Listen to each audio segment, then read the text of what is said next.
Critical thinking is the ability to think clearly and rationally about what is happening. This involves analyzing and critiquing and evaluating information. It is the idea of using evidence and well-supported reasoning to make a decision. I would have to say that our group used critical thinking during this entire course for most assignments. We did this by using reading skills to explore the textbook and other credible sources of information to analyze the assignments that we were being asked to complete, as well as how to complete them. Oftentimes, we did a lot of critical thinking that involved communication and researching to figure out what the professor was really looking for before jumping into the assignments. Our group ran in a democratic way, so critical thinking skills were essential for effective participation. Critical thinking allowed the group to have reasoning and then making sound decisions based on those reasonings, and this helped us avoid serious mistakes. Problem solving as a group can be challenging, but problem solving means that all of us are coming together to bring up our ideas and solutions.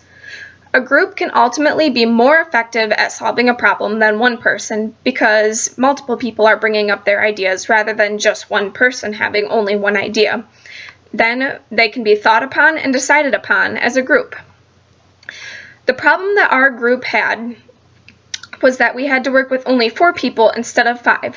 Most of the projects would have worked best with 5 people, as the professor gave most of the outlines and examples using 5 people. Also, our group contract and plan was originally a 5-person plan. To solve the problem, our group had to talk it out, assess the problem, and then implement who was going to do what for the following weeks. I will elaborate more on this in the discussion of conflict management. Having a conflict doesn't mean that the group isn't functioning properly. It actually means that the group will probably grow stronger if the conflict is managed correctly. To deal with the conflict, there are 6 concepts to follow. The 6 steps involve all of the aspects of critical thinking and problem solving. Essentially, when managing a conflict, you have to critically think to solve whatever problem has come up. The first step is dealing with each problem as it comes up. Do not ignore the conflict. It is each group member's job to address it and deal with it so that it doesn't worsen. The second step is to confront the issue as a solvable problem. This is where each member can present their solution and ideas. The third step is to not blame anyone. Treat all members with respect and maintain professionalism. It is important to stay open-minded, listening to all sides of the issue to come up with a good solution. That's step 4.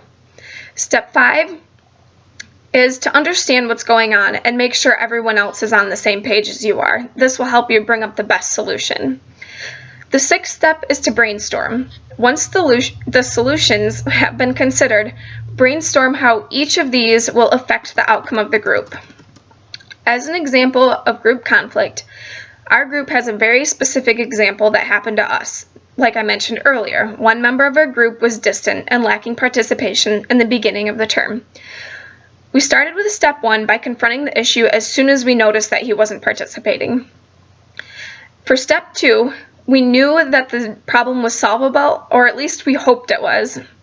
So we suggested ideas of what we could do about the group member being absent, and we all agreed to contact the professor. We were respectful of the group member and we weren't trying to blame anyone. That was step 3. We continued with step 3 as we moved into step 4 by keeping an open mind on all possible solutions. And we also were wondering why he wasn't participating, and we're trying to keep that in mind as we all have pretty wacky schedules. We took the professor's advice into consideration as we would any of the group members' opinions and eventually agreed to go on without the group member. After giving him multiple chances to contact us, we decided that this was best. We ensured that everyone involved knew what was going on, including the group member, by emailing him multiple times and also addressing the professor and keeping everyone updated as best we could. During step 5, we all agreed to move on. And then for step 6, we had to brainstorm and redistribute the roles of the group. As I mentioned earlier, the contract started out as a 5-person, but we had to reduce it to 4 and collaborate to solve this conflict. At this point in the course, we decided on the best forms of technology to use as a group for communication and for our project, which Melissa will discuss for us now.